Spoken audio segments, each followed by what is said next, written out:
बिट्टू एक गरीब किसान था। गांव में सबसे अलग। वह बचपन से ही पढ़ना चाहता था। शहर के लोगों को देखता तो बोलता, वहाँ के लोग वीआईपी होते हैं। पर गरीबी और मजबूरी से घर का खर्चा ही निकालना मुश्किल था, तो पढ़ता कहाँ से। लेकिन पूरे गांव में नंबर 1 की खेती करता था। पूरा जीवन खेतों में समर्पित करके यही सोचता, मैं नहीं तो अपने बेटों को जरूर शहर पढ़ने भेजूंगा। समय बीता। 3 बेटे 1 बेटी हुई। बेटी की शादी कर समय से उसको ससुराल भेज अब कर्जा लेकर बेटों की पढ़ाई में लग गया। अब रात दिन उसका खेतों में ही करता था। पूरे गांव ऊपर खेती करता था।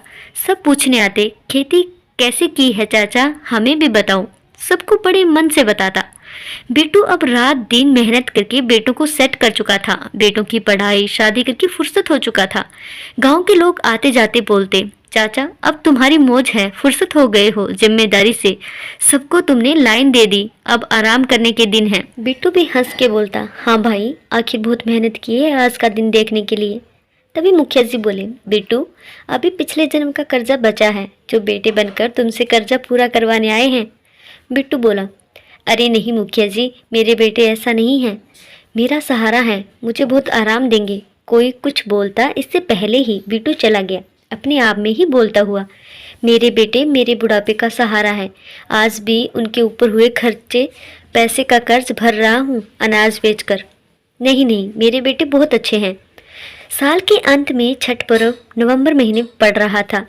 दिवाली के अगले दिन एक छठ पर्व का निमंत्रण पूरे गांव को मिला। बिट्टू चाचा समय कार्ड देने आए थे।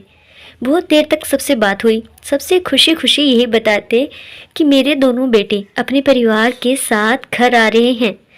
दोनों बेटे शहर रहते हैं, वहीं अपना मकान बना लिया है। इसी साल दोनों को बेटा हुआ है, इसीलिए छठ में कोसी भरी जाएगी।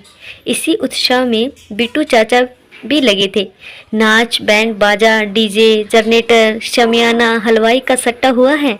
हैसियत से ज़्यादा व्यवस्था किया चाचा ने। गांव का कोई पूछता, इतना खर्चा? अभी कर्जा सर पर है बिट्टू, इतना खर्चा क्यों कर रहे हो?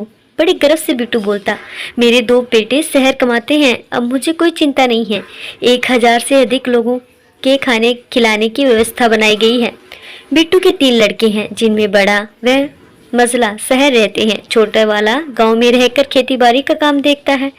शुरुआत में तो शहर वाले लड़के महीने में 2-4 हजार भेजा करते थे, बाद में वह भी बंद कर दिए। सब बिट्टू को बोलते तो सबसे बोलता, अरे देंगे नहीं तो कहाँ जाएंगे, अभी नए नए शहर गए हैं, घर गृहस्थी जम जाए फिर पूरा खर्चा उनसे ही करवाऊंगा। अब चिंता मुक्त हो गया हूँ, इसलिए जी भर के खर्च कर रहा। बिट्टू पूरे गांव को दिल खोल के खिलाना चाहता है। आज बुरे वक्त यही गांव वाले तो मदद किए, भूखे रहे हल चलाया, यही गांव वाले रोटी दे देते थे। खेत में पत्नी तो बच्चों को जन्म देते ही मर गई थी। यहाँ से छठ की कोसी भर के इसी बहाने गांव जवार को खिलाने पिलाने नाच गव्यानी धूम धड़ाका करना चाहते हैं। बेटों ने अपनी मर्जी से शहर में शादी कर ली थी। शादी में शहर न जा पाने वाले रिश्तेदारों को खुश करने का भी एक अच्छा बहाना रहेगा, क्योंकि शहर कोई पहुंच न पाया था। छठ की रात चाचा के घर की सजावट किसी शादी विवाह वाले घर को भी पीछे छोड़ रही थी। एक तरफ डीजे बज रहा था तो दूसरी तरफ नाच का स्टेज सजा हुआ था। नाचने वाली भी आई थी, इसीलिए देखने 1000 से भी अधिक लोग पहुंचे थे। खाने नाश्ते की व्यवस्था खूब थी। निमंत्रण वाले और नाच देखने वाले एक साथ गुड़ की चींटियों की तरह टूट पड़े खाने में। 4 घंटे खाने की बात चली। इतना खाना खाया गया, लोग बांध के घर भी ले गए। जिसने भी खाया वह 2-3 दिन तक उसके स्वाद का बखान करता रहा। उसकी बातें सुनकर लगता था जैसे अब तक अपनी उंगलियां चाट रहा हो। नाचने वाली की तो बात और ही निराली थी। ऐसी नौकरी थी मेरी कि झटका गया, 1 महीने बाद मैं गांव आया। सबके खेत हरे भरे हो गए थे। गेहूं के फसल की पहली सिंचाई हो गई थी। इन हरे हरे खेतों के बीच एक खेत किसी गंजे के सिर की तरह दिखाई दे रहा था। ये खेत बिट्टू चाचा का था। ये उनका मुख्य खेत था। इस खेत के गेहूं और धान की फसल से चाचा का घर भर जाता था। ऐसा क्या हुआ कि चाचा का खेत? सोच में डूबा ही था कि चाचा दिखाई दे गए। राम राम नमस्कार के बाद चाचा से बात हुई। मैंने उनके खेत की तरफ उंगली उठाकर पूछना चाहा तो उन्होंने रोक दिया और वह रोने लगे। कुछ देर तक रोने के बाद उन्होंने जो बात बताई, बेटों का कर्जा भर रहा हूँ, तुम सब सही बोलते थे, अभी कर्जा भरा नहीं है। उन्होंने बताया कि छठ के अगले दिन ही शहर वाले बेटे अपने अपने परिवार के साथ चले गए। अभी बेटी बहनें विदा नहीं हुई तब तक उन लोगों का जाना अच्छा नहीं लगा। शाम को जब वह लोग रेलवे स्टेशन जाने के लिए बोलेरो पर बैठ ही रहे थे तब तक समियाना और जनरेटर वाले अपने रुपए के लिए आ गए थे। सारा हिसाब बाबूजी करेंगे, इन्हीं से आप लोग अपना पैसा ले लीजिएगा। दोनों लड़के एक साथ बोल पड़े थे। बिट्टू रोने लगे बताते हुए, मगर मेरे पास रुपए कहाँ हैं? अभी सब खेत में पानी चलाना है, खाद बीज लाना है, तो हम क्या करें? दोनों ने एक स्वर में बोला। इस खेती से उपजा हम एक दाना अपने साथ थोड़ी ही ले जाते हैं। इन खेतों से जो घर बैठे मौज कर रहा है उससे ले लीजिए। बेटों के बोलने से पहले बहुएं ऐसा बोलकर चली गई।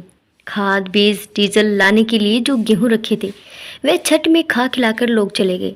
किसी तरह व्यवस्था कर जनरेटर समियाना का दिए।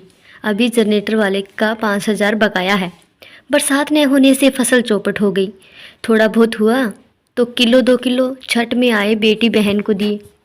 उनके हाथ में भी 25-50 रखना पड़ा।